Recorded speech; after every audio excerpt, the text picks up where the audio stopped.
mula sa plywood, salamin o vinyl na flooring, hanggang sa air-conditioned ang rooms at may kitchen divisions pa. Lahat ng ambisyon nyo para sa isang modernong bahay kubo ay posibleng mangyari sa mga paggawaan ng Nipa Hut sa tinaguriang Garden of Luzon, ang Pangasinan. Kwento ng isa sa mga gumagawa nito, kasagsagan ng pandemic nang mag-boom ang mga modern bahay kubo dahil bukod sa aesthetic at functional na disenyo nitong sumasabay sa panahon, nagsilbi rin pala itong self-quarantine hubs.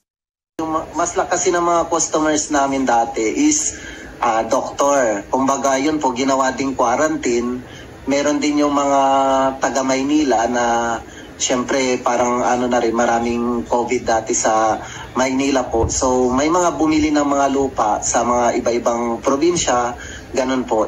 Tapos yun, in-order nila yung bahay kubo, tapos dinideliver po para doon sila mag-stay. Maaari na rin i-customize ang loob kung gustong lagyan ng bedroom spaces, living room, kusina at dining area. Pwede na rin lagyan ng linya ng kuryente at garantisado ang tibay at longevity nito. Nasa 100,000 piso ang starting price. Depende sa requests ng customer. Pwede i-assemble ang mga kubong ito sa location mismo o kung gusto mo ng medyo old school vibes, meron silang modern bayanihan mode kung saan binubuhat ang kubo para isakay sa delivery truck.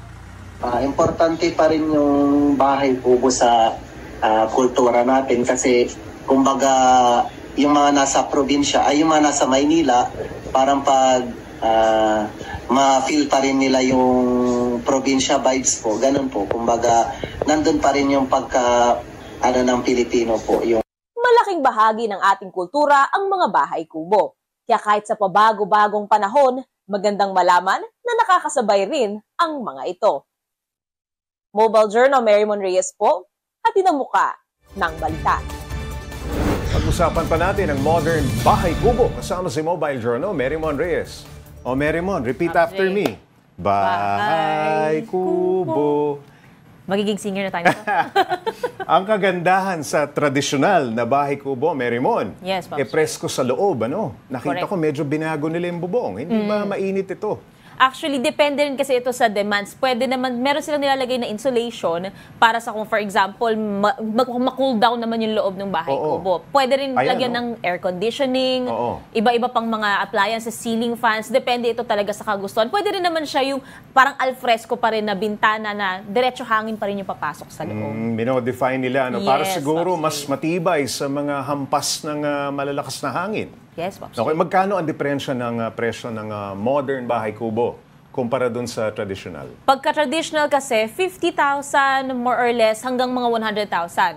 So kung gagawin siyang moderno ngayon dahil yung materials hindi na pawid lang, tsaka purely kawayan, may ginagamit na kasi na yero, glass, vinyl floorings, lahat plywood, dumodoble siya. So about 100K to 250,000 and even more kung gustong gawing second floor, malawak, malaki yung bahay kubo. Doble na, Hindi naman ito yung tinatawag na parang modular, na pwede kang mamili ng isang kwarto, dalawang kwarto, pwede mong palakihan. Actually, yun na nga, Pops J, yung maganda dito. Pwede na rin i-customize yung loob. Kung ilang kwarto yung gusto mong gawin. Kasi nga, nung nagamit dito bilang parang self-quarantine hubs, ganun din yung mga request na sana meron pong bedroom, may space na parang living room, yung sala niya, kusina, para nga mas maging functional yung bahay kubo. Whereas kapag traditional, di ba, usually pagpasok mo, eto na yung upuan, eto na yung lamesa, papag na dito, dito na yung kusina sa kaliwa. Yes. So ngayon, mas functional daw siya. Yung pangmalakasang design, yung medyo komplikado na modern na itsura. Gaano naman katagal ginagawa yun? 2 weeks to 3 weeks or more, depende ito sa klase at saka disenyo. Kasi bukod naman dun sa modern bahay kubos, gumagawa pa rin naman sila ng traditional kubos. So depende pa rin talaga yan sa magiging request ng pinaka-customer, kung gaano kalaki yung budget, tapos saan igagawin. Pwede kasing i-assemble on-site. So, iba rin yung panahon na ilalaan doon.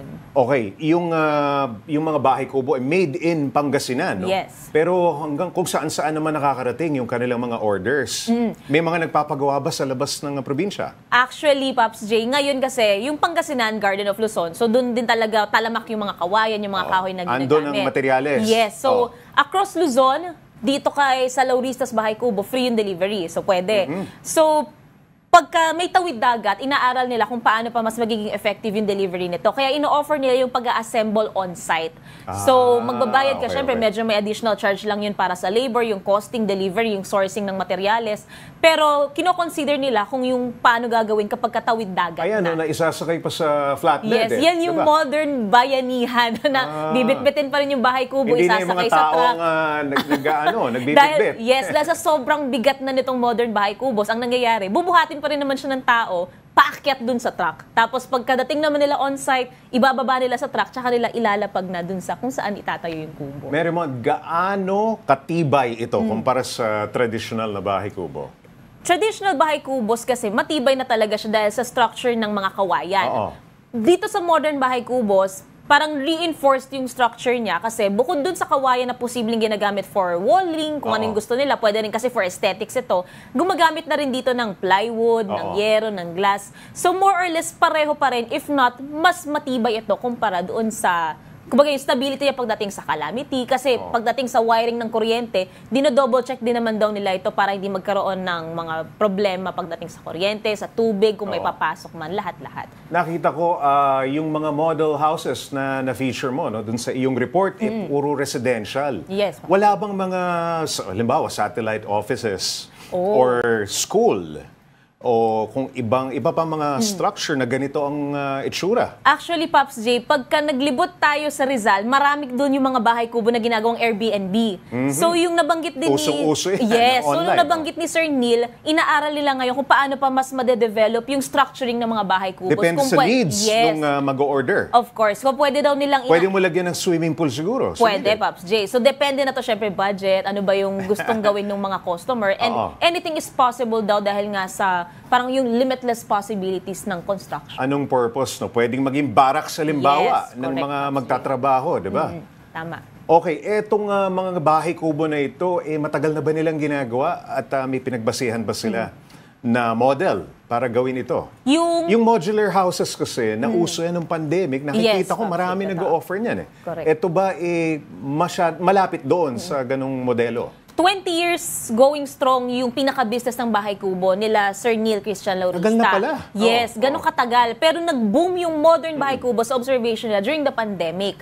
Pero lahat naman kasi nga, doon sa Pangasinan, doon din talaga talamak yung paggawaan ng bahay kubo. So long existing na talaga yung paggawa nito. Yung pagmo-modernize lang, parang mas nakikilala na ngayon kasi nagiging iba yung taste ng tao. Correct, oo. Functionality, aesthetics. So yun yung kino-consider nila. Especially after the pandemic, nagkaroon ng ibang needs, ibang pangangailangan ng correct, mga pamilya. No? Correct. Nakita ko si nanay, tumutulong sa paggawa. Yes. No? Nung, Family business kasi siya. modern, Pops J. okay. Pero dun sa community halimbawa, dito sa Pangasinan, paano nagbebenepisyo yung mga tao doon? Nagkikreate ng jobs ito. Yes, labor. At the same time, syempre, napapakita nila yung craft ng Pilipino from Pangasinan. Especially sa Pangasinan, maraming skilled workers Yes, dyan. Pop J. Totoo. Pagdating sa mga handcrafted na products, Pangasinan din, talamak din yan sa kanila. Pero ito yung reassurance nila. Tinanong ko kasi, sa dami po ng kubo na ginagawa ninyo, from traditional to modern, syempre mga kahoy, mga kawayan, paano po natin nare-resupply yung mga punong ginagamit? Sa mga sustainable kahoy na ba? to? Oo. Ang sinabi Nagtatanim nila, ba sila? Yes. Sabi naman nila, bukod dun sa mga kawayan na natumba na, kumbaga na mga tayo na, yun yung ginagamit nila. At the same time, nagtatanim pa rin sila. Plus, yung natural regrowth ng mga halaman, tuloy-tuloy pa rin naman daw yung pangangalaga. Halimbawa, nakatira ako sa gitna, sa heart of Manila, halimbawa, Quezon City. Urban. Pwede ako mag-order ng bahay kubo at i-deliver nila doon. Pwede, basta meron mo pagtatayuan, Pops J. Alright, Pwede. maraming salamat. Mobile Journal, Marymount Reyes.